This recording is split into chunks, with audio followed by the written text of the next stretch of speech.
Right guys, welcome back to another episode of Maxi Katie Build Cars. I believe this is episode 3 on us attempting to rebuild the engine for the first time. To get that started, I got a few parts to clean up, but first I'm going to respray these engine components, which is basically the block and the cylinder head, this really nice red colour that we got. So it all matches the rest of the engine and it's all going to be nice and clean and everything else. The first job to do before we spray it is to get it masked off. So let's get that done right now. And just like that, masking taped up. It definitely didn't take me and Katie about an hour of sweating in this hot heat to get it done.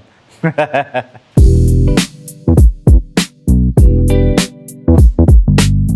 it's just a question of paint.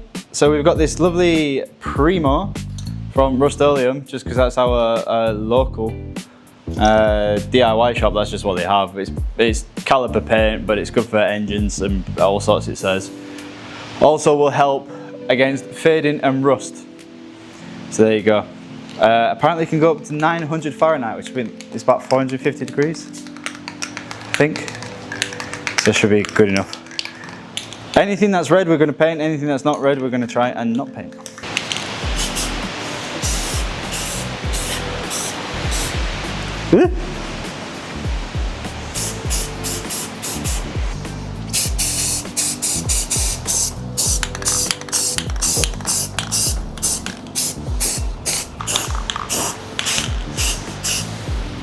This is my first ever engine block that I'm painting.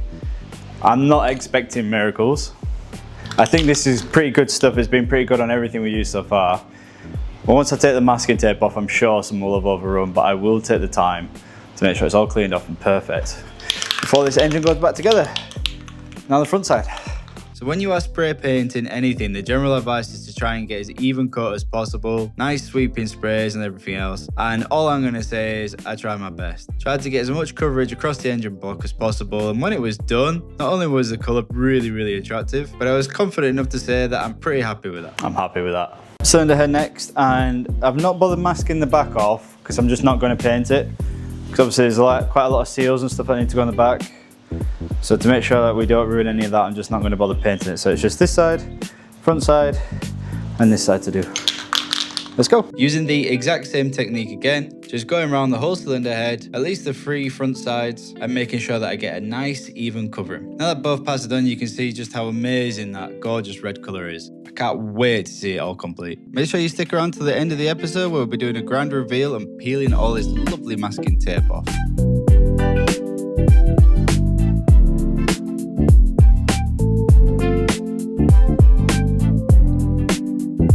Now for those of you who remember in a previous episode when we looked at the gearbox, we thought that there'd been some damage in the past. Well, that was the case. However, the gearbox itself had a complete gearbox rebuild, and actually pretty recently too, so there wasn't much to do to the gearbox apart from cleaning up the housing and getting it pretty much cleaned, ready and prepped to go back on the car. In order to do that, I'm going around the whole gearbox with a soft brush and some really strong wipes. I'm also using some brake cleaner and some really strong parts cleaner and making sure that the housing is as clean as I can possibly get it before it goes back on the car. And I think overall I did a pretty good job. It's just a case of moving on to cleaning up the outside of the housing, so that also looks really nice for when it goes back on the car. Now I know this is kind of superficial because the second I drive the car it's going to all be completely dirty again, but for a brief moment in time the car is going to look brand new and fantastic, and I can't wait to see it. Next job, I'm moving on to cleaning up the rod and the gear lever housing that connect to the gearbox. I never actually took these off originally because, if I'm completely honest, there's actually nothing wrong with them. And a lot of what I'm doing now, which is to wire wheel most of the excess paint and old dirt away, I'm doing mainly because when I respray it, I want it to look really nice and clean and almost brand spanking new for when it's refitted to the Mini. So yeah, a lot of the work I'm doing now is purely just cosmetic, but I think it'll make a big difference to the final product, and I do truly believe doing the little jobs like this will be what set this Mini apart and keep me looking fantastic for years to come. So it's a bit of a labour, but definitely a labour of love. The main thing on the gear lever housing is to make sure that you clean out all the old grease from the inside of the housing so that in the future you can replace it with nice new fresh grease. So with that done, I'm moving on to the main reason why I'm doing all this in the first place, which is to clean up this bottom plate. Starting with a good wire brush. Because this bottom plate was so unbelievably rusty, it had to be treated. So after giving it a solid wire brush for a good decent amount of time to get most of the crud off, I then treated the bottom of it with a bit of Q-Rust. And once the Q-Rust is dried, I then gave it a good respray to make sure it was nice and protected and ready to go back onto the gearbox housing.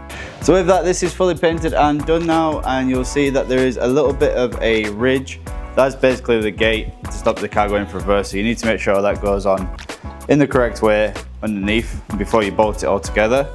The first thing to do before we do this is I'm going to apply a load of grease into there and then try and attach this. However, yeah, standard, don't have the bolts. They were too corroded, nothing I could do with them. They've got in the bin and I'm still waiting for them to come from the UK. So what I'm going to do, apply a load of grease, I'm going to put this on and I'm literally just going to put a little bit of Tiger Seal here and here, just in the little corners. You don't have to do this, not necessary, but for me it's just to stop all the grease I'm about to put in falling out. And once the bolts have come from the UK, get it all bolted back together. And that will be all this section done. The only thing I'll have to do is attach the other rod. Let's get cracking with that. So to apply the grease is a pretty straightforward task. All I'm going to do is basically just get a load of it into my fingers and then spread it all around the inside of the gearbox housing and any of the metal surfaces that touch, just to make sure that there's a bit of longevity in the housing. With it being really well greased, it should last hopefully a very long time. And after an extensive fingering, it's really well lubed up now, so just a case of sealing the bottom with a little bit of Tiger Seal and we can move on to connecting the rest of the connecting rods. Right, and next thing to go on is the next rod, which is really nicely, lovely and painted by yours truly. And it's basically a case of just lining up these holes here, tie it down, and then eventually we'll put the big nut on the end, fasten it all together, and that should be job done.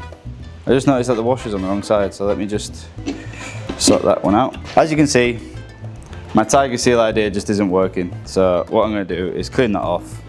So with that cleaned off, when the bolts come, I will make sure all the grease is still good. If I need to re-grease it, I'll re-grease it and then fasten it all back together. It was worth a try, didn't work, but we live and learn. A lot of these things tend to just be trial and error, and especially when you're new to mechanics like we are, a lot of this I'm just trying to figure out as I go along. I did think the Tiger Seal will work, but clearly it didn't. But that's okay. For now, I'll do my best to make sure that the grease is alright, and we can move on and finish fitting the connecting rod.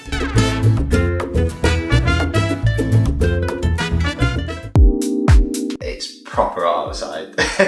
So we retreated to the comfort of inside and air conditioning, and there's loads of little jobs that we need to get done, ready to go back on the car, and it's just little faffy things. So a couple of little faff things I'm going to do. I've got the engine mounts, they need to go on here, which is the bracket that holds the bottom of the radiator bracket on, and onto the wok as it's nicknamed, and it just goes into those three holes there. It just mounts up like that, ready to go back on the car.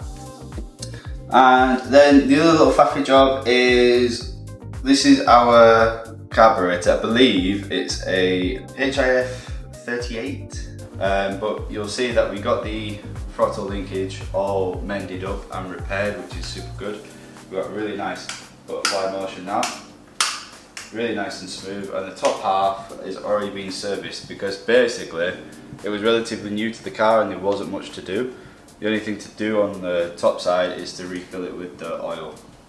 But on the bottom side, I want to open it up and check, because we have our mixture screw in there, which is meant to, just in there where the bottom of the needle is, there's a little plate that should lift up and down, and it seems like on this one that the plate could be missing. So I'm just going to open up the bottom half, all the float chamber and everything, take it all apart and just make sure everything's there, and it's either the screw's not working or the plate is missing, so we're going to try and find that out as well, whilst we're in the comfort of the aircon. So let's get cracking. So first thing we're going to do is get our wok, one of the engine mounts. Doesn't matter which way around, because you'll see on both that the engine mounts pretty much line up the same, on that bracket or that bracket. It doesn't really matter which one they go on. There's only one way around you can put these as well, because if you try to do it like that, it won't fit. If you try to do it like that, it won't fit. So it goes on there, just like that. So this is a pretty simple job. Just line up the holes, screw the bracket down and make sure they're nice and tight. Then all we have to do is repeat onto the wok, and that's when we noticed something pretty interesting about the bolts. There you go. So there you go, something I didn't know. They did surprise with the right bolts. They're all the same size, they're all 13mm, about ½ inch I think that is, in variable when you're working on me. But as you can see, the threads are completely different. So make sure you use the chunkier thread for this side. With the correct bolts established, it's just a case of attaching them to what we've lovingly called the engine's wok. Basically the cover that goes over the flywheel. Just give these a little squeeze. And that's it. Those are the engine mounts attached, ready for all of this to go back onto the car. Happy days. Right, so now take this apart again. I think I'll be able to show you in a bit more detail. The top is already done. One thing you need to check, one of the best ways to make sure you don't have problems in the future, is the weight of your needle. So here, when I take this out, I've got a brand new one of these. Relatively inexpensive, so I would say always try to get one. Get a nice weighty one like I did. And what will happen is this bit that allows the fuel air mixture and your needle, you can sort of see the needle come out. When I remove my finger, you're going to see how fast it drops. If it comes down really slowly and sluggish like that, even in your new spring or a new one of those dampers I think they're called, so I've got a nice fast one now. Makes your throttle a bit more responsive as well. So what I'm going to do, I'm going to take the bottom half off and see what's going on in there and see, because I've got a funny thing, there's bits missing from the bottom of here, because if you remember when we took the engine apart, you could see that it had been running really rich. So here you can see just how rich by the amount of carbon buildup on top of the pistons. Well, if that little plate in there is missing, or something in the mechanism for the mixture screw is missing, that's going to cause the car to run really rich. What I'm hoping is we'll get some clues when we take the bottom off. All I would say is this is completely dry and empty. There is no fluid in this, so I can turn it upside down. But one thing you need to be careful when you're at home, and even so, I know it's empty and dry, we've got tissue paper down, because as soon as you turn it upside down, all the fluid, that whatever is remaining in there will come out. So oil and fuel and whatever else that might be in there will come pouring out. So make sure you've got something down when you're working on these. And how do I know that? Well, because when I was setting up this video, I learned the hard way. I'd say one of the issues in mine is it looks like from these screws somebody's been here before. So this time, after gently flipping the carburetor upside down, we get the bottom plate off, which is just a case of undoing 4 little screws, and then all was revealed about what's gone on in the bottom of this carburetor. Ooh. Oh dear, that's not good. So we've got a bit of some sort of build up there, which is not nice. All of this looks terrible. Oh my word. So this is the float. So this chamber sort of fills up with fuel, and this bounces up and down to regulate how much fuel is in there to refill this chamber, I believe. But this, all of this is crazy corroded. Let's see if we can't take this off. So that is crazy corroded, which is kind of understandable with it being fuel related, but what's really hard to show on camera is just how corroded that little piece of metal actually was. And I can see straight away. So if you look in there. So what you can actually see there is the float itself, which is the big thing that I'm pushing now. The jet assembly, which includes the jet itself and the bearing, which is the nut at the bottom that is crazy corroded, and the mixture screw. It's a good thing to find this out now before it goes back on the car. So at least we can get bits in place so I can go out and get all of that replaced, and especially sort of in there, but it makes sense. I mean, this has probably been sat in fuel for a long time, a lot of it is very corroded, so what I'll do is, because it's relatively inexpensive, I'll get a kit that basically replaces all the internals of that bottom bit, and then it's pretty much a brand new carburetor from there, which is really good. A bit annoying that we can't put it straight back on the car, but it is what it is. It's a good thing we found out now before it was back on the car. We're having the same problems again, so that's why we do these things. Okay guys, we are now inside. I've had a quick costume change and a freshen up and a hot bath, which is why we're in the kitchen. I've got to clean up these tools. One of the best ways to do that is just hot soapy water. But one of the recommended ways, and I'm not kidding, that I have been told to get these pistons away from the con rods, which is the issue that I'm having right now, is to actually give them a hot bath. So I have a pan of boiling water, which I'm going to submerge the heads, and then apparently the roll pin that is in the middle, which kind of looks like that, should just slide straight out. Now this one I did get out yesterday in a bit of a trial run, and I did that without having to do the bath, but as you can see right now it's stuck. That's because I couldn't get a hammer and a punch far enough in. So what I'm going to do is submerge them all in a bath for around 10-15 minutes, take them out, and then I should be able to hammer them clean. First things first though, I just need to get the little C-clips out from each piston head, and then they can go in the hot boiling water. So in order to get the roll pins out of the piston heads, what you got to do is basically get yourself a pair of these C-clip pliers, and using them I'm carefully removing the C-clips that hold the roll pins in place and putting them in a little plastic bag so I don't lose them in the future. So the C-clips are basically in place to stop the roll pin from sliding out, and the roll pin is what connects the piston head to the top of the con rods. So after removing these, it means that once these pistons have had their hot bath, we should be able to remove the roll pins without too much of a resistance. Okay, that's the last one. All those clips are now bagged up with the rest of the parts to keep safe. Let's put them in the bath. So yep, like I said, not kidding. These are going to go in, submerge, and lay flat. And I think the idea is that will cause the piston head to like expand, everything to expand, and then they should be able to tap it out a bit easier when it comes to tapping it out. For now, we have 3 more to do, because this is yesterday's attempt. I can also go in there. So once all your pistons are in, just bring the water to the boil. Be careful not to burn yourself. Right, these have now been on a rolling boil for the last 10-15 minutes, and these are hot to touch at the ends now. That should be good enough. Take this outside, one by one. Should be able to knock out that pin. Let's do that right now. So after your pistons have been boiled for a little while, I left mine in for about 10-15 minutes. I headed over to the workbench, clamped the pistons in a vise, and using an old long bolt and a rubber mallet, gently tapped the roll pins out the top of the piston heads. Obviously be careful when you do this, everything will still be red hot from the boiling hot water. A lesson that I'm about to learn the hard way. Yep, that was red hot. After fixing the 3rd degree burns on my fingers, I carried on with the rest of the pistons. Remember to try and work fast, because the more everything cools, the harder it becomes to remove the pins. Last but not least is the one that I practiced on. There we go. That is job done. So this next day, another costume change in this video because how hot and sweaty it is. But we just got a couple of last faffy jobs to do, getting bits back on the car. The first of which is these new shock absorber top mounting brackets, and they orientate, so basically your thread points to the front of the car. So we can get these mounted now.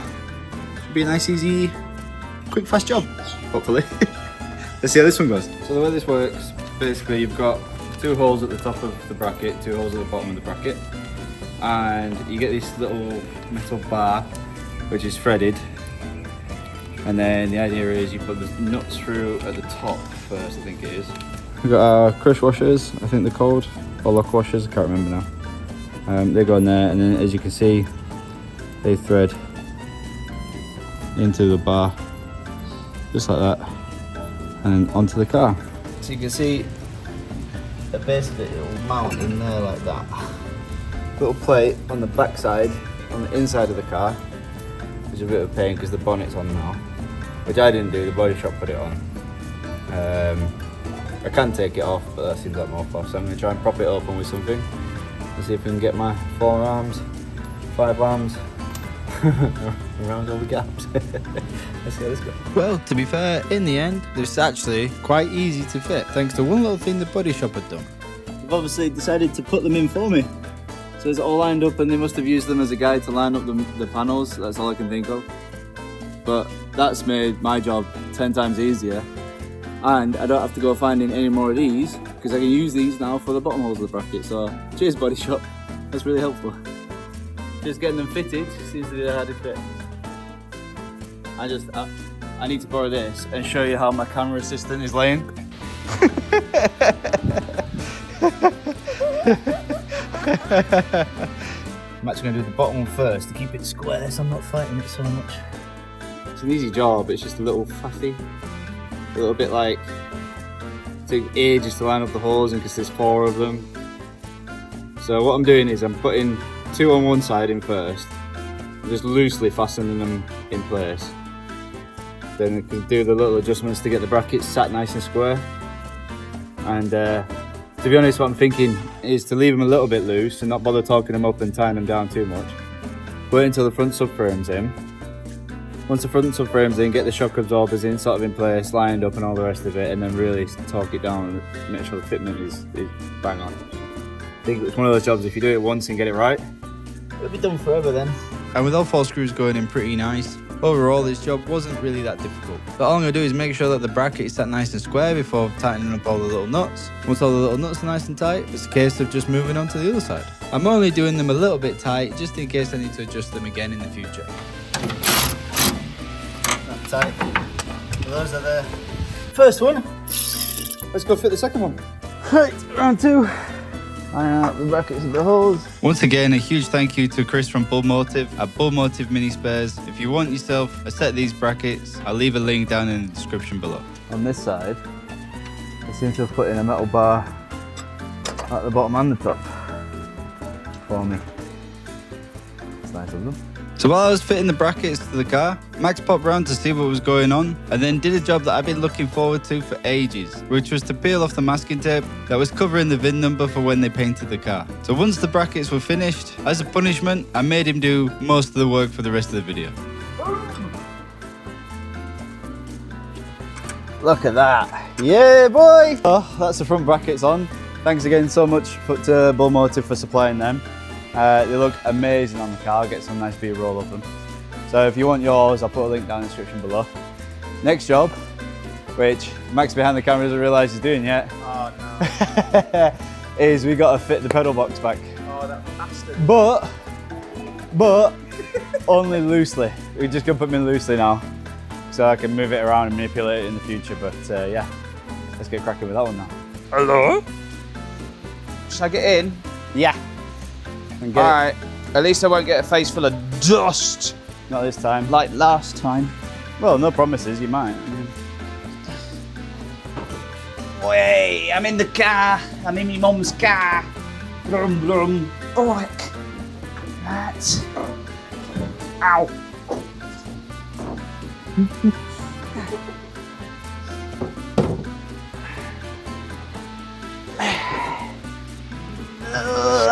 I can see why he asked me back again. With Max finally inserted into the bottom of the Mini, we started working together to get the pedal box fitted into the car, which is basically a case of lifting the pedal box into place, which Max is doing a great job of. And despite being complete amateurs, we were using all the professional jargon to get this job done.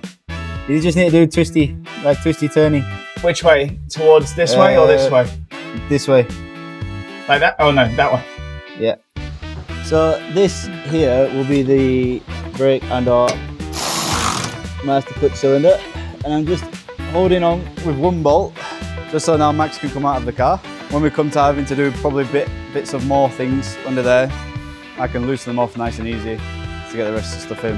So that's another job done. If you look inside the car, you'll see just what the pedals look like now.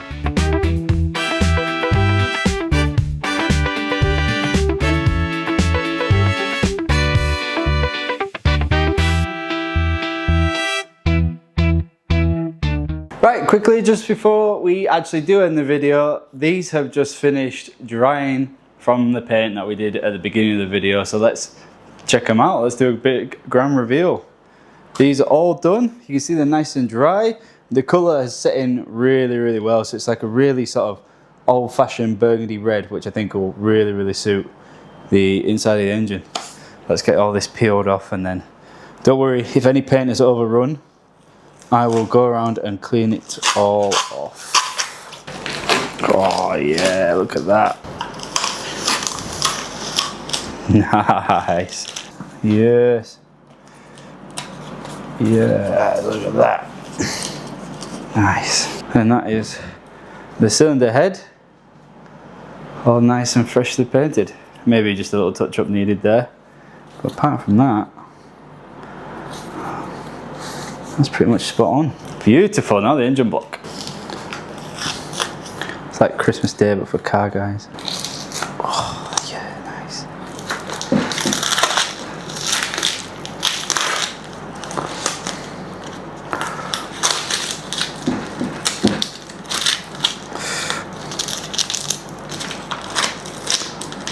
Nice. Oh yeah.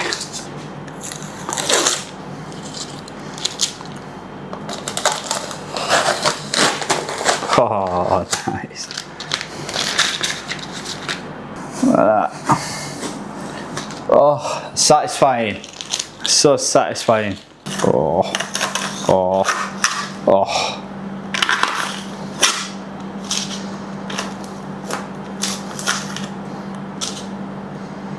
Look at that. So there's a couple little spots where it's just gone over the edge a little bit, but I'm not too worried. That'll be very, very easy to clean, but apart from that, I think this is looking absolutely fantastic. And what's even more exciting, because we're at this stage, in the next engine assembly video, we will actually be putting parts of this engine back together, starting with things like the crankshaft, the pistons, everything in terms of the actual block itself is pretty much ready to go back together. Waiting for a few little bits for the cylinder head to come, and I'm waiting for a new camshaft. So make sure you subscribed. Make sure you hit that notification bell for when the next episode drops on this little engine, and hopefully we'll be back really, really soon. Take care, see you around. Hey, I'm in the car, I'm in my mum's car. Brum brum.